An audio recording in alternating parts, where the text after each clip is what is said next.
पैर को पकड़ लिया और लड़ते लड़ते कि लड़ते लड़ते और बल छीण भयो, हाथी का बल छीण होने लगा। असहाय लगो हिचकी भरने, असहाय हो गया, अब जल में हिचकी भरना।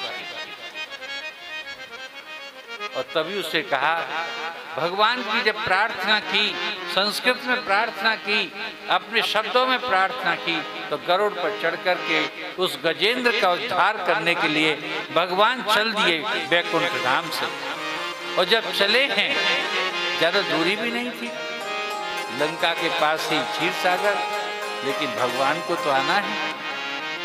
और जैसे ही आकर के समझ गया कि मेरे प्रभु ऊपर आ चुके हैं, लेकिन अंतिम भेंट और अंतिम म्रियमाण से किम कर्तव्यम, ये आ गई ना बात। यहाँ पर गजेंद्र मोक्ष भी उसी सिद्धांत का है जो सबसे पहले बताया गया है कि मरते हुए को क्या करना चाहिए।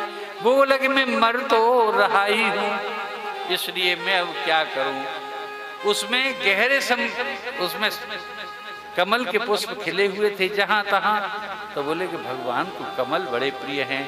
तो उसने क्या कहा कि जौवर सूंड रह गई थी कि प्राण तो जाएंगे ही अब, तो उसने अपनी सूंड को यूं करके जो लहराया, उसमें एक कमल आ गया। बोलिए वृंदावन बिहारी लाल की जय। कि हरे भेंट के हेतु कि प्रभु को मैं क्या अंतिम भेंट दूं अपनी मरते समय। कि सरोज की खोज, कमल की खोज, गजेंद्र लगो जल में करने, जल में खोज की तो एक हाथ में सूंड में ये कमल का पुष्प आ गया। और करुणा निधि आप पहुँचे तब नो, जब तक करुणा निधि ऊपर आई चुके थे, अविलंब वहां दुख को हरने, उसके दुख को हरने के लिए आ गए थे। तो उसने क्या किया, अब संस्कृत देख लीजिए, उस कमल पुष्प को कैसे भेंट किया है। अंतिम समय पर उसने, मरते समय भी भगवान को कुछ न कुछ दे दोगे ना, निश्चित ही कल्याण, छोड़ेंगे, छूटने वाले नहीं है। कि सो अंत है अंतिम समय पे कि सरसुरवलेन गृहीत आर्तो, आर्त होते हुए भी, दुखी होते हुए भी, मरनासन होते हुए भी, सरस्यु सरोवर में, सरस्यु उस सरोवर में उसने क्या किया कि दृष्टवा गरुत्मतिम हरिम, गरुत्मती, गरुड़ पर चढ़ कर के हरे आए हुए हैं। क्षौपात चक्रम, आकाश मार्ग में गरुड़ ने अपने पंख फैला दिए और रुक गए गरुड़ वहीं की वहीं। तो उसने क्या किया कि उच्छिप्त संबुजकरम, अपनी सूंड से, हाथी की उस सूंड को सूंड न कह करके कहीं संस्कृत में हाथी कहा गया है, एक हैंड है उसका, वो एक हाथ है।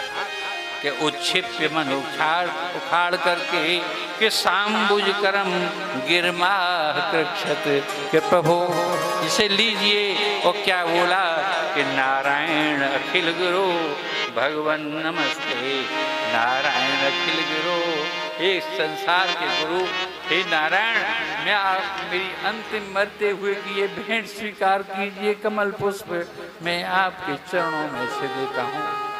धन्य हो गए प्रभु अपने भक्त की भेंट पा करके। और भेंट लेकर के तुरंत हाथ से उन्होंने छुआ है कि सोई खेचा चलाया है गजेंद्र, और ग्राह सहित पार पर पार डाल दिया। तो चक्र सुदर्शन लेकर के अपनी उंगली पर यों करके उंगली उठाई, उसमें चक्र सुदर्शन आया, तुरंत ग्राह की तरफ पैर नहीं छोड़ रहा था, ग्राह की तरफ छोड़ दिया तो ग्राह कट गया, अंत हो गया उसका। गजेंद्र से बोले, बोल क्या चाहता है, वरदान मांग ले, तुझे जीवन दूं। कितने वर्षों का गजराज, कितने वर्षों तक गजराज रहना चाहता है, कि क्षमा कर दीजिए प्रभु। आपको दर्शन करके अपनी आंखों के सामने कौन प्राणी ऐसा है जो पुनः जीवन चाहेगा और फिर इस जीवन और जन्म के चक्कर में भटकेगा। प्रभु बस मेरा अंतिम प्रणाम स्वीकार करें। अब मैं आपको देखते देखते अपने प्राण त्याग रहा हूँ। हाथी के प्राण जैसे निकले और भगवान की देह में समा गए, उससे मोक्ष मिल गया। बोलिए वृंदावन बिहारी। ये अद्भुत गजेंद्र मोक्ष की कथा है। भगवान ने आदरणीय भक्तों, नंदोत्सव प्रारंभ हो रहा है, होने वाला है। समुद्र मंथन भगवान ने किया था और समुद्र मंथन में भगवान ने नाना प्रकार के रत्न निकाले थे। समुद्र मंथन की कथा को आदरणीय भक्तों मैंने बड़े विस्तार से कह दिया था प्रथम दिन, क्योंकि उस समय प्रसंग ही ऐसा था कि उस समय अमृत के संदर्भ में वो थोड़ी सी कथा कहनी पड़ी थी कि उस समय भगवान ने कितने रूप धारण किए। भगवान ने सबसे ज्यादा अपने अवतार लिए हैं तो वो समुद्र मंथन के समय लिए। समुद्र मंथन हुआ है अमृत के लिए। उस समय लक्ष्मी भी नहीं थी, तो लक्ष्मी को भी भगवान को पाना था, वो समुद्र में थी और भगवान के सानिध्य में नहीं आ पा रही थी। और भी बहुत से उन्हें रत्न देवताओं को दिलवाने थे, इसलिए वो समुद्र मंथन भगवान ने कराया।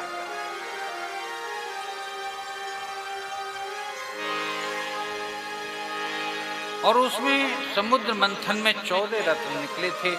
समझौता ये हुआ था देवताओं और दैत्यों के बीच में, दानवों के बीच में, असुरों के बीच में, कि एक बार एक और दानव, दैत्य, असुर ये सब लगेंगे, एक और देवता लगेंगे, बासुकी नाग की नेति डाली जाएगी और समुद्र मंथन होगा।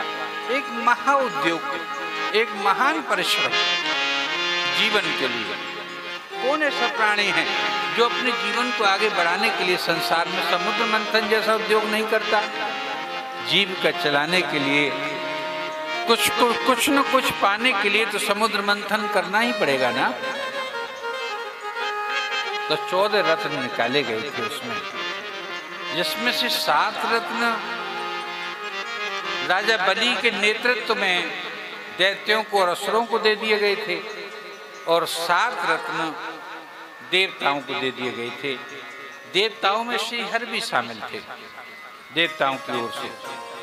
एक रूप से भगवान विष्णु शामिल थे, लेकिन एक रूप से एक बड़ी मददगार के रूप में भी भगवान उस समुद्र मंथन को करा रहे थे।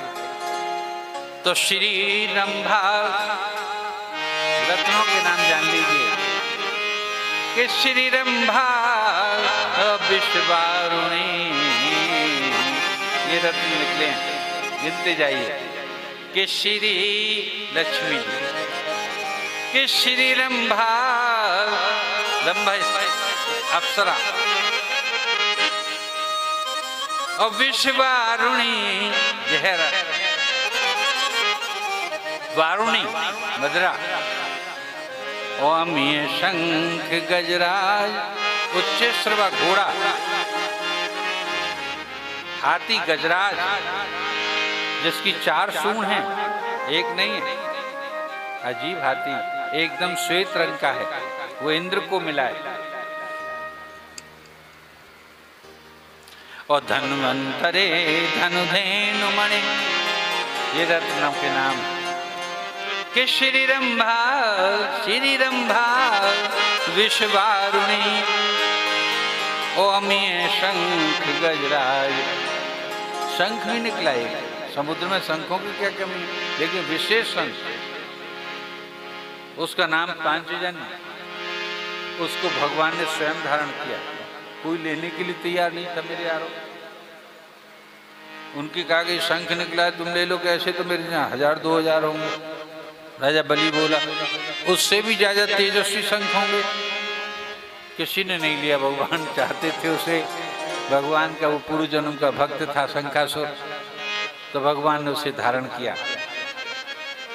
और धन्वंतरी स्वयं वैद्यराज निकले, जो भगवान का ही विग्रह थे, वही अमृत कलश लेकर के निकले। और धनुधेनु मणि, भगवान का जो गाय का अवतार था वो भी विचरण कर रहा था समुद्र में, वो भी निकला, अर्थात कामधेनु भी निकली। और शारंग धनुष भी निकला, एक देवी धनुष भी निकला।